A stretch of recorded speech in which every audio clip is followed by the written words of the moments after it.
Everyone. My name is Whitney Tosin, and I am a licensed professional counselor in the state of Texas. I'm also the founder and clinical director at Alamo Ranch Counseling and Wellness. And today, it's a few of our Alamo Ranch Counseling and Wellness family members here who are going to be speaking about mental health. So, Maddie, would you mind introducing yourself? Yes. Hi, I'm Maddie. I'm an LPC. I specialize in working with couples and individuals who experience trauma and grief and loss, and people in the LGBTQ plus community. Well, thank you, Maddie. And then today we also have Jasmine. Jasmine, would you mind introducing yourself? No, I don't. I'm Jasmine. I'm also an LPC in the state of Texas, and I specialize a lot with preteens, teenagers, and young adults. And I see a range, um, mostly having to do with like emotional regulation, addiction, eating disorders, things like that. And so, trained in both DBT and EMDR, so it's really cool. I get to use those modalities with them, and I love it so much. Good stuff. Well, thank you. Do you want to tell us a little bit more about that before we jump in? Like, what is EMDR or DBT? Yeah, DBT is dialectical behavioral therapy. Basically, it's like cognitive behavioral therapy, but for emotions. And so it's like learning how to manage our emotions by learning how to like actively change them, change our thoughts with them, learn how to ride emotional urges and things like that. And so I see it helps teenagers a lot.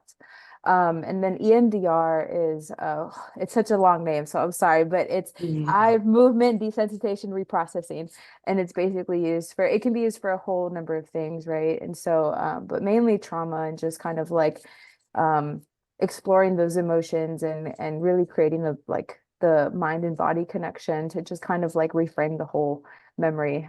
But yeah, under EMDR, I also have like the specialty training for eating disorders and addiction. So that's really cool perspective for both of those. Nice. Yeah. I'm also certified in EMDR, and I will say that has been a very transformative Yeah. modality for my clients, and I really stand by that. So I Mhm. guess I'll go back to Maddie since I didn't ask. Tell us a little bit about some of your specialty trainings. Yeah, so I have specialty training with couples and Gottman. So Gottman, he's kind of like the guru of couples counseling. So I do have that training. I also have cognitive processing training to work with trauma. So in that, it works really well because we write a trauma narrative and it helps individuals like process all of the trauma that they've gone through in like a narrative form. Nice. So good stuff, ladies. I appreciate all you do for our community. So let's transition to a little bit about some of the things you're noticing. Some people call them trends, but what are you noticing with the clients that you're serving? Like, what are some of the things that just kind of seem repetitive? Yeah. So because I work with a lot of teens, this is a great question, because it has been something that's kind of come up way more than I expected it to. But there's a lot of disordered eating patterns, like maybe not eating disorders, right? Like not full blown out a disorder, but there's a lot of disordered eating patterns and a lot of focus on body image for like all teenagers, not just girls or women, right? It's like all everybody. And so that's been kind of eye-opening to see. Um, and it seems like more and more it's just kind of like an addition to whatever's happening already, right? Like school stress and Mhm. stuff like that. I see a lot of high schoolers are really, really stressed with, I guess, the way high school is set up now. It seems like it's a lot more overwhelming and really hard, at least from what I remember 10 years ago when I was in high school. So because of that, there's been a lot of like there's been an increase in substance use in schools.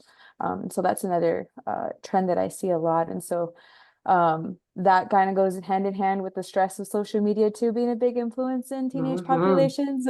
So just really talking about like healthy use of that.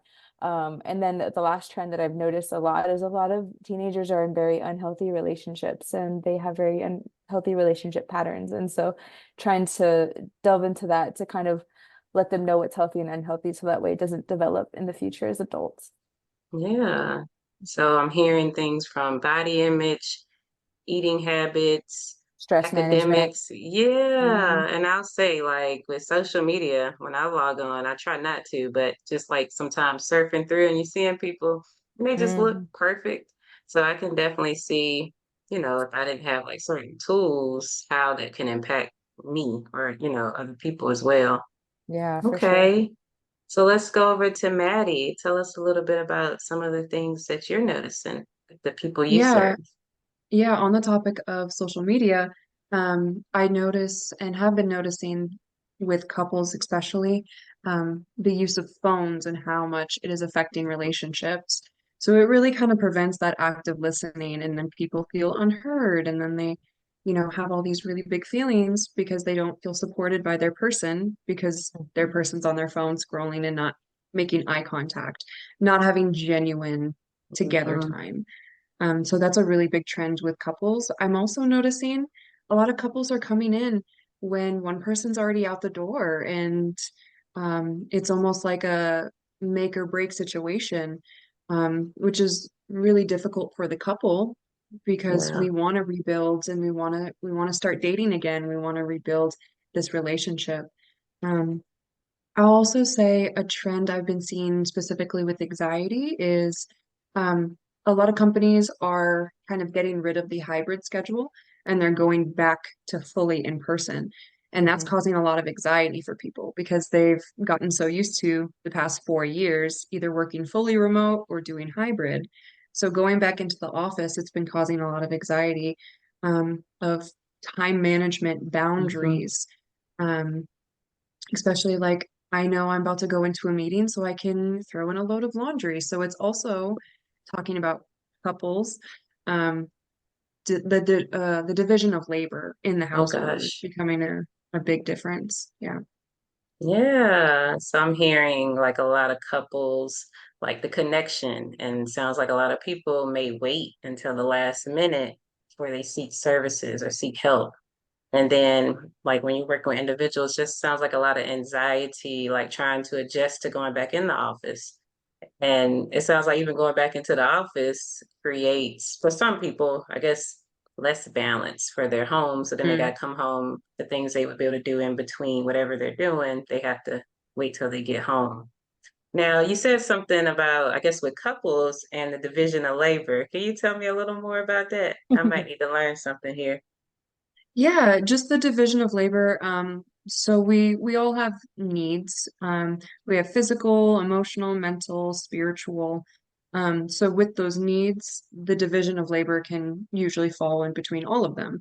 How are we splitting up the finances? How are we splitting up childcare? How are we splitting up all of the household duties?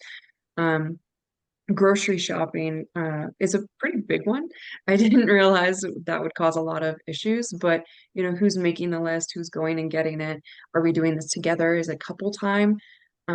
Where can we find balance? So Yeah. the division of labor is really just finding that balance and finding healthy um, compromise and middle ground for households to run smoothly.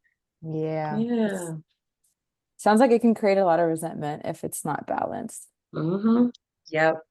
Yeah. Definitely.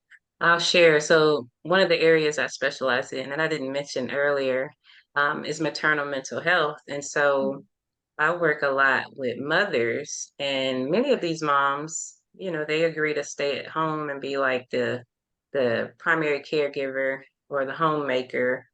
And what I find with that specific group of moms, like the stay-at-home moms, and maybe stay-at-home dads too. I haven't worked with a stay-at-home dad yet, but I find that they carry a lot, and it's a term they use called the mental load or the maternal mental load, that they carry a lot of responsibility because they're at home with the little kids all day. And if you all interacted with little kids, they come with a lot of energy. And then, so it's like this constant like giving of yourself mentally, physically, and emotionally to make sure that your little ones survive. And then when their partner comes home, a lot of them are on the clock. They feel like they're still carrying that same load. So it's like this constant cycle of where they're getting burnt out, and then that resentment word that you mentioned, Jasmine, that Hmm. starts to develop and creates distance in their relationships. So Yeah. that's just something that I've noticed with some of the clients I'm working with. Yeah, that brings up a really good point with couples, and specifically newer moms is like being touched out. So working with couples, it's a really interesting dynamic when you have a stay-at-home mom or dad and they're getting touched out by the kids, and then you want to give affection to your partner and your person, and Not there's there. this separation. Yeah. Yeah, I can imagine that happening under households a lot, especially when you're trying to find balance, like a newer family. Yeah, yeah, okay. So I guess what we can do, maybe since we talked a little bit about some of the things that we're noticing with the clients that we all serve, it sounds like a theme maybe like families or couples and like connection in general. So I guess whoever wants to share, like, what are some things that you're noticing, like with those dynamics? Maybe you're working with one person that's part of a larger family or, dynamic that they may come for you for services, but maybe you notice like the system, the whole family system needs some type of care. Does anybody want to speak to that? Yeah, I see this a lot because I work with teens and sometimes their families have younger siblings and a lot of the, like you said, like the mom's attention, the maternal load, the mental load goes towards the younger children and the teens kind of feel a little neglected and then boundaries are becoming an issue as well, like struggling to just communicate what needs are.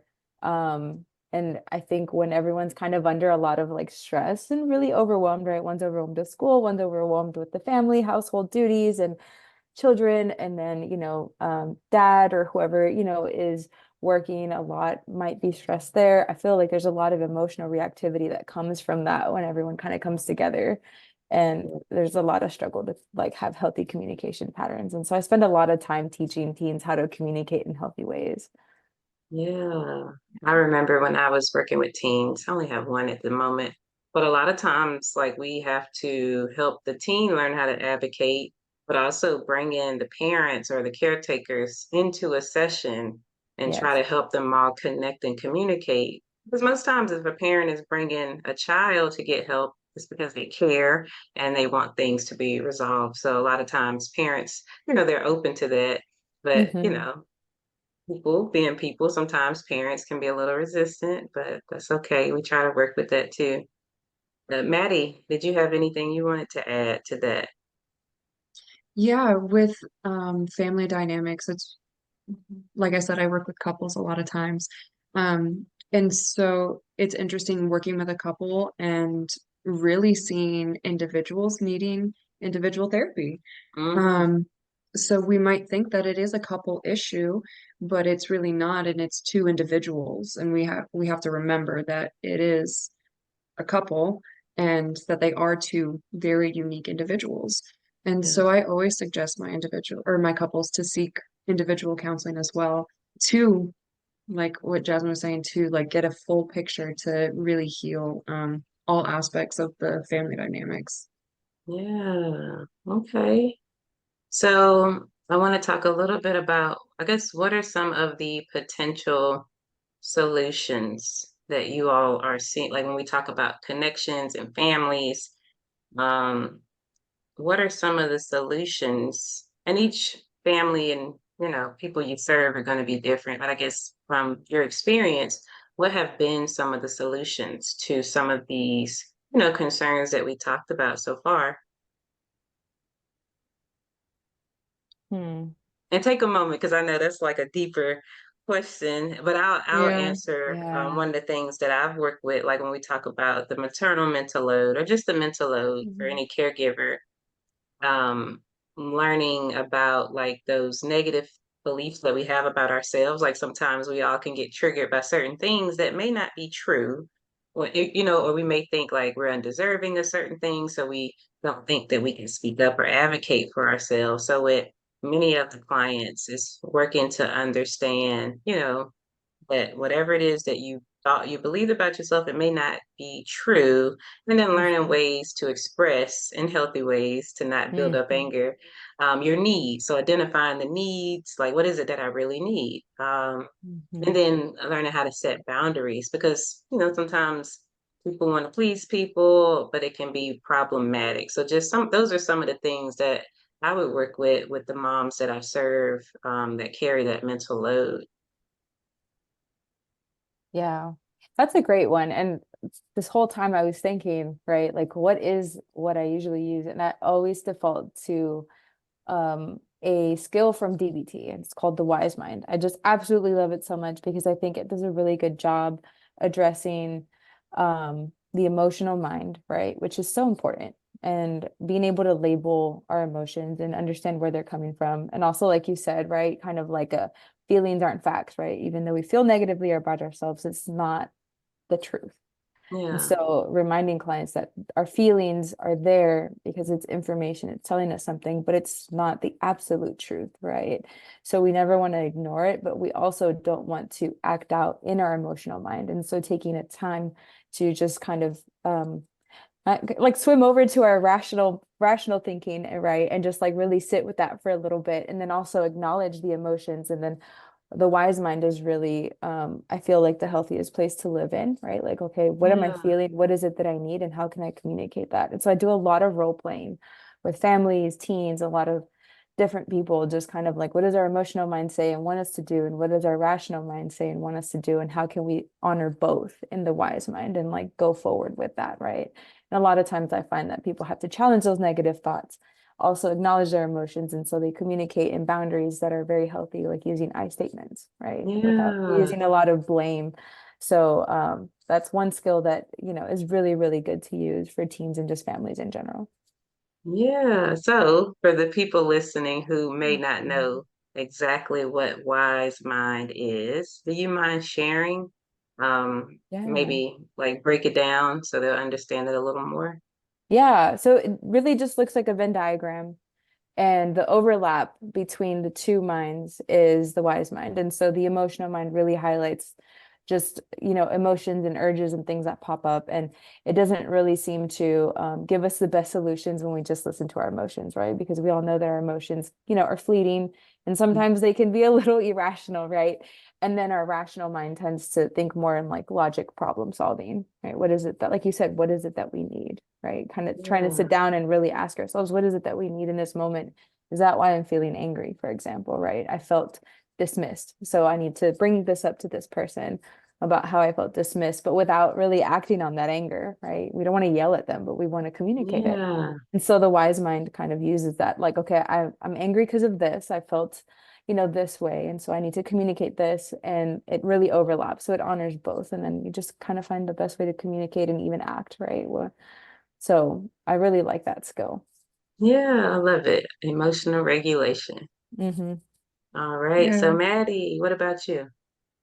Yeah, one of the reasons I really appreciate Gottman is he's very practical. They have a lot of tools, and so when I think of solutions working with couples, it's okay, we have this toolbox and you have a couple nails in it, maybe a hammer, but that can't fix everything. That can't Mm-hmm. reconstruct your house. So I love giving tools and tools and tools that are very practical that they can use when they find that they're slipping into maybe some of the maladaptive behaviors. And all of the tools cover everything that both of you just said. And that's why I really appreciate it because um, boundaries is a big thing, communication. Um, we can communicate to somebody and then our mind tells us stories, just like Jasmine was saying. Our mind tells us stories and it's easy to believe those stories. And so Mm-hmm. challenging those and then using like a very practical one is like aftermath of a fight. So it's really a breakdown of like, okay, so what were the feelings? What brought it up? Using I statements, like Jasmine was saying, soft startups, dreams within conflict. And so once you get all those tools, now you have a full toolbox and you can Yeah. navigate from if it's a small conflict to a big conflict. Resentment is a big one. So Yeah. how do we process resentment? because that can bubble and that can fester. And if you have resentment in your relationship, then what does that lead to? Yeah. Mm-hmm. No, I like that. And I'm picturing what you said earlier. Like sometimes when working with couples, you realize that they have their own individual work to do. So I'm over here envisioning somebody working with Jasmine to regulate those emotions. And then Hmm. they're in the couples therapy with Maddie, actually like able to work through it because now they have the tools to have the conversation or not get frustrated and shut down or want to fight type of thing.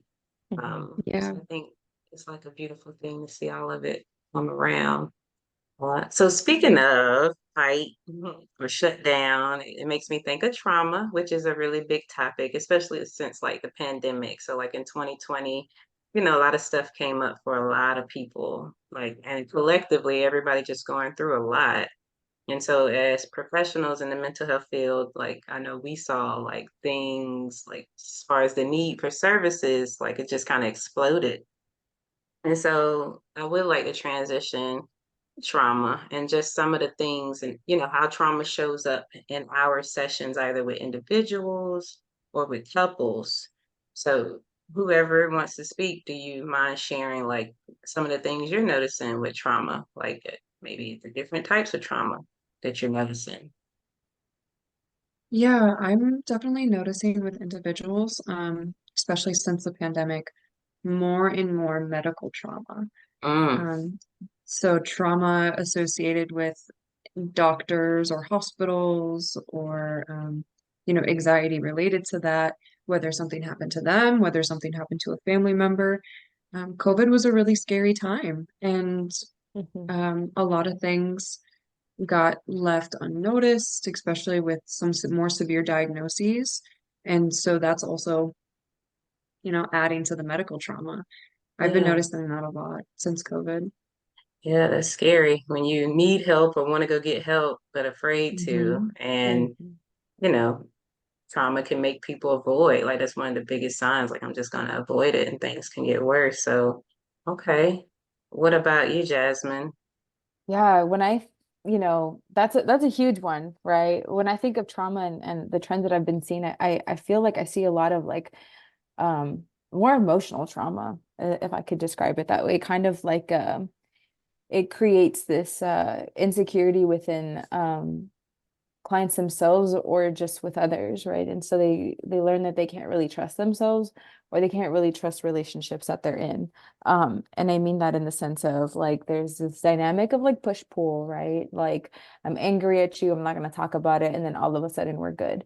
And so just those little trauma, instances or little, I guess like scars, like little cuts, kind of end up really damaging their relationships, and also damaging future relationships that this individual will have with others because they just that foundation of trust is just kind of gone. And it's just Yeah, more like an emotional trust. Like, do I trust what I really feel? And then do I trust what they're telling me?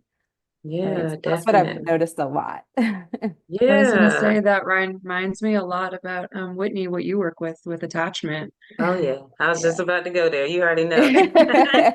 So yes, as you two know, and maybe the world doesn't, but like attachment trauma, you know, relationships and just how people grow up. So I see clients who come to me because for some reason they don't feel like they can have the deep, meaningful connections that they want with people. And what we find is a lot of times these, yes, feelings, emotions, or lack of connection started in childhood, usually from a caregiver, but wasn't able to meet their needs. So as a child, we need to feel safe physically and mentally and emotionally. And we need to feel love, like it's like a plant. Like we need someone to help us grow because we're not able to.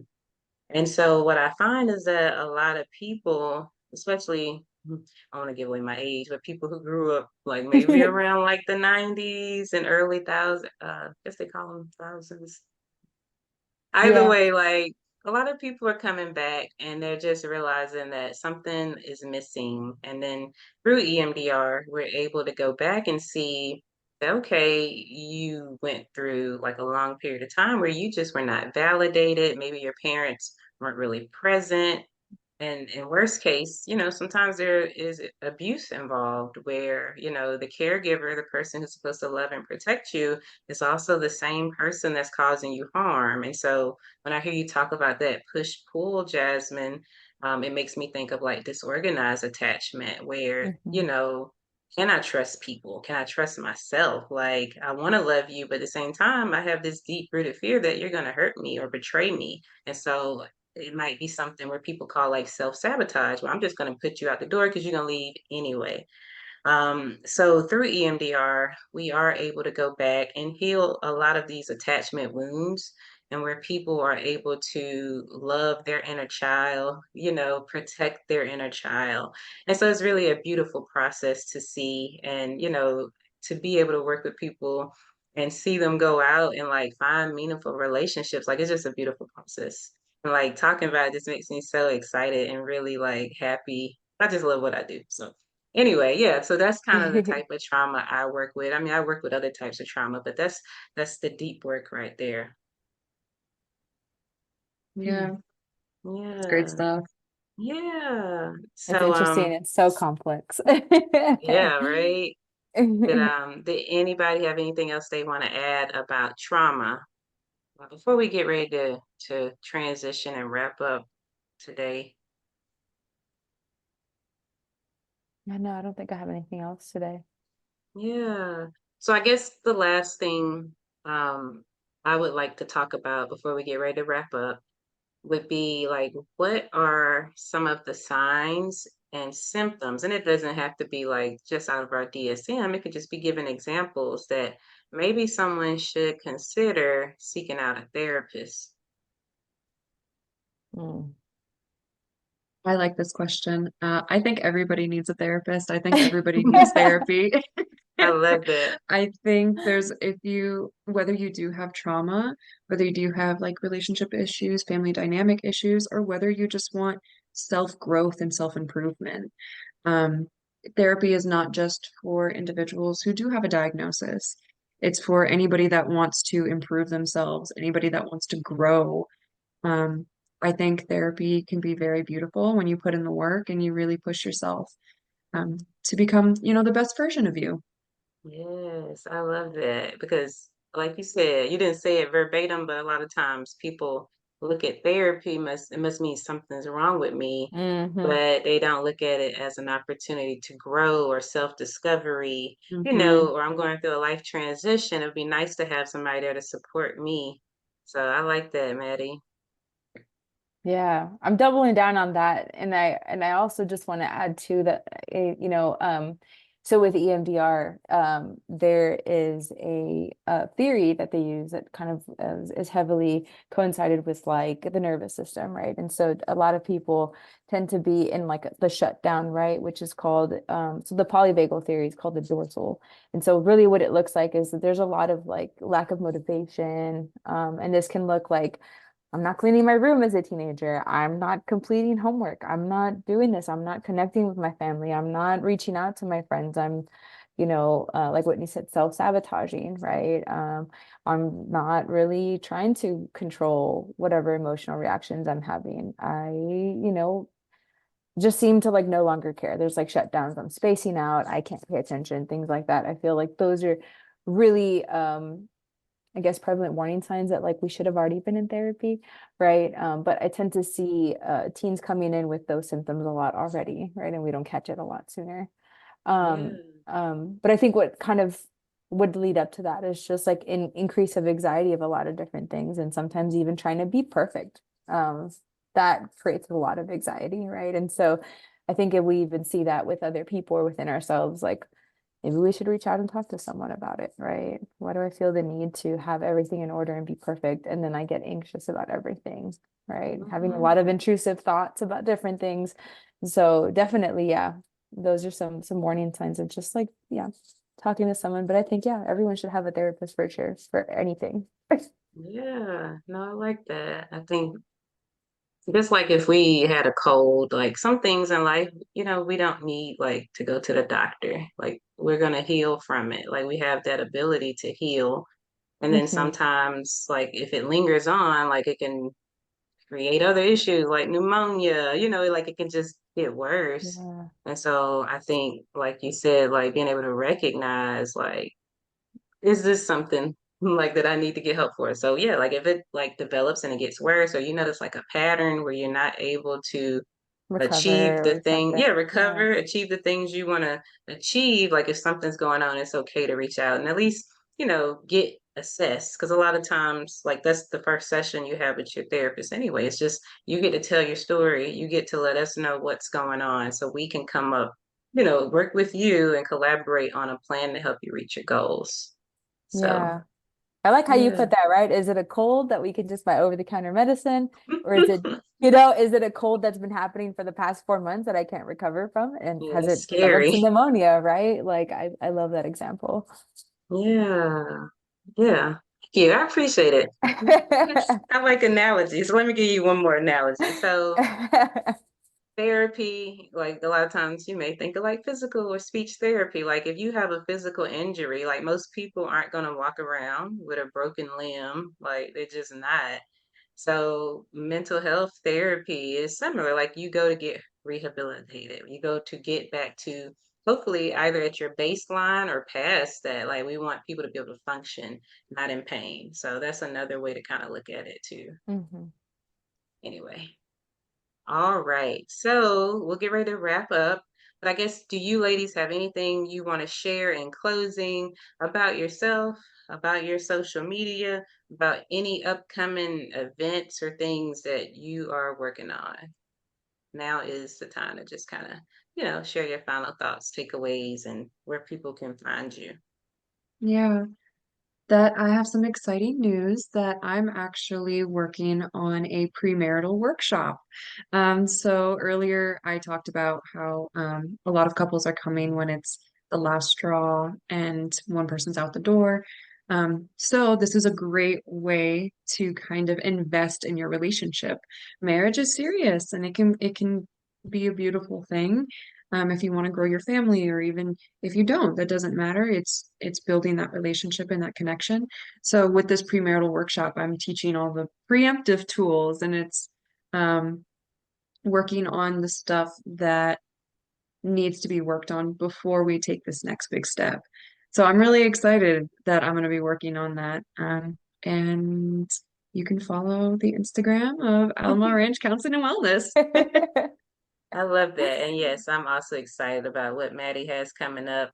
I agree, like having that foundation before things, like we get married, we're excited about the wedding. We typically invest a lot into the wedding, but just making sure you take time to invest in the actual marriage, because that's the thing we want to last. Like, we want that to last is the marriage and, life's, as they say, life be life. And it happens Mm, like you have mhm. kids or just life happens, and we want to make sure that people have that foundation in their relationship to get through it. So I'm excited for you too, Maddie. Jasmine. Yeah, yeah. I usually hold summer teen groups for DBT skills, and so looking forward to doing one this summer, and it'll probably be announced on the page and probably yeah, the social media page, and so you can find us there. I also have my personal, not like personal, but like my counseling page aside from that. And so it's counseling with Jess, and there's an underscore in there as well. And so, yeah, I think I advertised the last group that I did last year on there too. So you can find some information there. But yeah. Yes. Well, I'm excited. We always Mhm. get positive feedback from Jasmine's team group surrounding Mhm. DBT. So I'm looking Mhm. forward to that as well. And you said counseling with Jazz, JAS, right? Mhm. Yeah. Okay, underscore. So make sure y'all look up Jasmine to follow her. And yeah, so we really appreciate you all joining us today. We hope you find this information helpful. We hope you find some takeaways. And you can find us at www.alamoranchcounseling.com or Alamo Ranch Counseling TX on Instagram. I believe it's the same on Facebook, but just Google us Mhm. and you will find us. Hopefully, we'll do more of these videos to provide you all with some information about mental health. So, hope everybody have a great day. Bye.